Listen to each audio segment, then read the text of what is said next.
war, precision strikes, intelligence operations. Recent Iran வார்ல எல்லாத்துக்கும் ஒரு கொஸ்டின் இருக்கு. எப்படி இன்டெலிஜென்ஸ் ஏஜென்சிஸ் எக்ஸாக்டா பில்டிங்குள்ள நடக்கிற ஆக்டிவிட்டிஸை தெரிஞ்சுக்கிறாங்க? இமேஜின் பண்ணி பாருங்க. ஒரு ரூம் உள்ளார எத்தனை பேர் இருக்காங்க, எங்க இருக்காங்க, என்ன பண்ணிட்டு இருக்காங்கன்றத ஒரு சின்ன கேமரா கூட இல்லாம டிடெக்ட் பண்ண முடியுமா?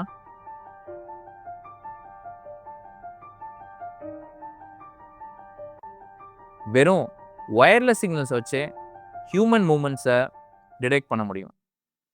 எஸ், உங்க வீட்டில் இருக்கிற வைஃபை வச்சே இதை பண்ண முடியும். இந்த டெக்னாலஜி எப்படி ஒர்க் ஆகுதுன்றத ஃபுல்லாக இந்த வீடியோவில் டீகோட் பண்ணலாமா?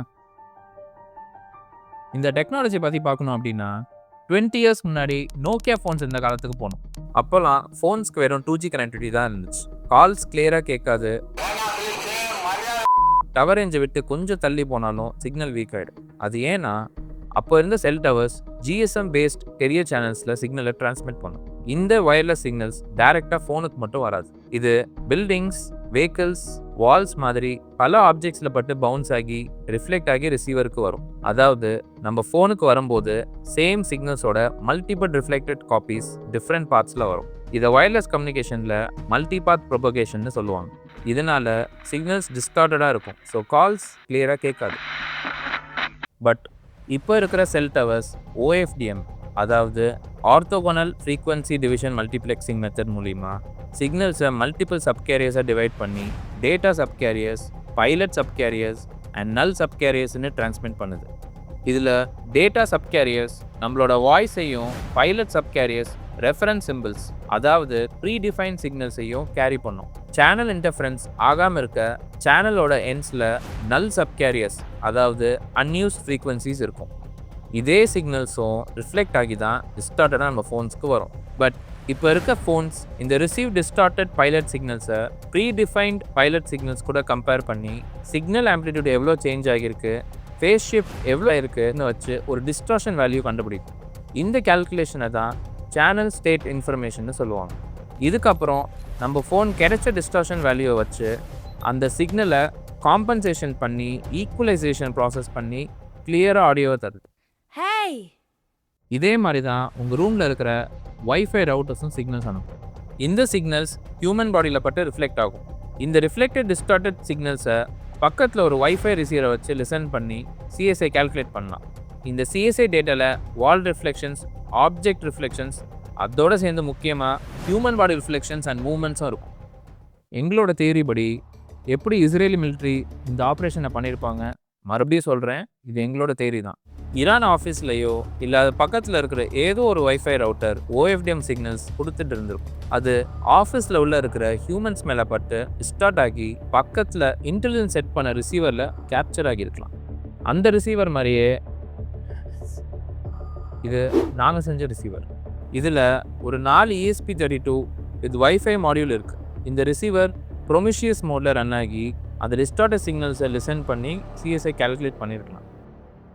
இந்த ரா CSI டேட்டாவில் நிறைய அன்வான்ட் வேரியேஷன்ஸ் இருக்கும். இதை க்ளீன் பண்ண தான் பேண்ட் பாஸ் ஃபில்டர் BPFன்னு யூஸ் பண்ணுறாங்க. ஒரு சிக்னலில் பொதுவாக ஹார்ட்வேர் டிஃப் மாதிரி லோ ஃப்ரீக்வன்சிஸ், எலக்ட்ரிக்கல் நாய்ஸ் மாதிரி ஹை ஃப்ரீக்வன்சி டிஸ்டர்பன்சஸ், அதோட நமக்கு தேவைப்படுற ஹியூமன் மூமெண்ட் ரிலேட்டட் ஃப்ரீக்வன்சிஸ் எல்லாமே மிக்ஸ் ஆகி இருக்கும். இதை BPF லோ ஃப்ரீக்வன்சியில் இருக்கிற ஹார்ட்வேர் டிஃப்டையும் ஹை ஃப்ரீக்வன்சிஸில் இருக்க எலக்ட்ரிக்கல் நாய்ஸஸையும் ஃபில்டர் பண்ணிவிட்டு நடுவில் இருக்கிற ஹியூமன் ரிலேட்டட் ஃப்ரீக்வன்சிஸை மட்டும் பாஸ் பண்ணிவிடும். இப்போது இந்த ஃபில்டர்ட் சிக்னல் ஒரு டைம் டொமைன் சிக்னலாக தான் இருக்கும்.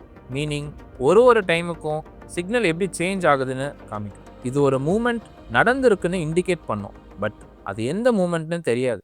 அதை ஐடென்டிஃபை பண்ண இந்த சிக்னலை ஃப்ரீக்வன்சி டொமைனுக்கு கன்வெர்ட் பண்ணணும். அதுக்கு தான் ஃபாஸ்ட் ஃபோரியர் ட்ரான்ஸ்ஃபார்ம் FFTன்னு ஒரு கேல்குலேஷன் யூஸ் பண்ணுவாங்க. இதை வச்சு சிக்னலில் இருக்கிற டிஃப்ரெண்ட் ஃப்ரீக்வன்சியோட ஸ்ட்ரென்த்தை ஐடென்டிஃபை பண்ணுறதுனால மோஷன் பேட்டர்ன்ஸை ஈஸியராக டிஸ்டிங்விஷ் பண்ண முடியும். இந்த மோஷன் ஃப்ரீக்வன்சி ஸ்பெக்ட்ரமை அனலைஸ் பண்ண CNN, RNN, SPM மாதிரி signal processing ML models use பண்ணுறாங்க. ஃபார் எக்ஸாம்பிள், சிக்னலில் 0.1 to 0.5 ஹெர்ட்ஸில் கன்சிஸ்டண்ட்டாக பீக் வந்தால் அது ப்ரீத்திங் இன்னும் அரவுண்ட் 0.8 to 2 ஹெர்ட்ஸில் ரிதமிக் வேரியேஷன்ஸ் வந்தால் அது ஹார்ட் ரேட்டுன்னும் இந்த மாடல்ஸ் எல்லாம் அண்டர்ஸ்டாண்ட் பண்ண முடியும். இந்த மாதிரி எம்எல் மாடல்ஸ்லாம் ட்ரைட் பண்ணுறதுக்கு கிளாட் ஹெல்ப் பண்ணியிருக்கோம். ஆமாங்க, அந்த கிளாடு தான்.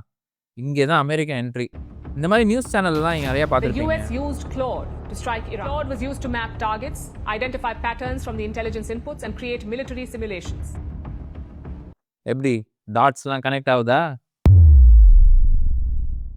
இந்த live CSI data and process signals ஃபீச்சர்ஸை வச்சு எம்எல் மாடல்ஸ் ப்ரெடிக்ட் பண்ணுற மூமெண்ட்ஸை ஆர்வியூன்னு ஒரு 3D விஷுவலைசேஷன் டூல் ஒரு ஸ்பேஷியல் 3D என்வரான்மெண்ட்டை விஷுவலைஸ் பண்ணும். அது லைவாக அந்த ரூம்குள்ளே இருக்கிற moment patterns, presence, breathing rate, heart rate மாதிரி எஸ்டிமேட்டட் பேராமீட்டர்ஸை காமிக்கும்.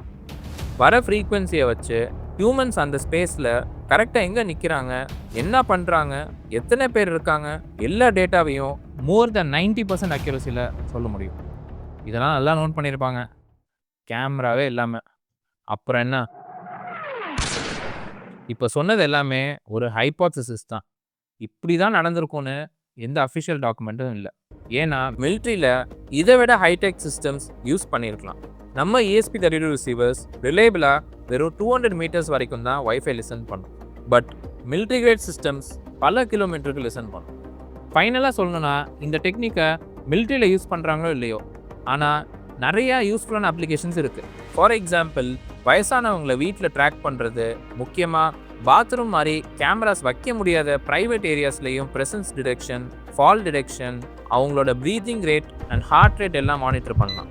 அது மட்டும் இல்லை, ஸ்மார்ட் ஹோம்ஸில் ஆக்கியபென்சி டிடெக்ட் பண்ணி ஆட்டோமேட்டிக்காக எலக்ட்ரானிக் லோட்ஸ் அட்ஜஸ்ட் பண்ணுறது, டிசாஸ்டர் ரெஸ்கியூ சுச்சுவேஷன்ஸில் டெப்ரிஸ்குள்ளே இருக்கிற பீப்புளை டிடெக்ட் பண்ணுறது மாதிரி இன்னும் நிறைய ப்ராக்டிக்கல் யூஸ் கேஸஸ் இருக்குது. அதனால் இந்த வார்லாம் தள்ளி வச்சுட்டு டெக்னாலஜியை ஹியூமன்ஸ்க்கு யூஸ்ஃபுல்லாக பண்ணுவோம். இந்த நோட்டோட இந்த வீடியோ எண்ட் பண்ணிக்கிறேன். இதே மாதிரி டெக்னாலஜிஸ் வேறு எதாவது இருந்துச்சுன்னா டீகோட் பண்ணணும் அப்படின்னு நினச்சிங்கன்னா நீங்கள் கமெண்ட் பண்ணுங்கள். See you next time.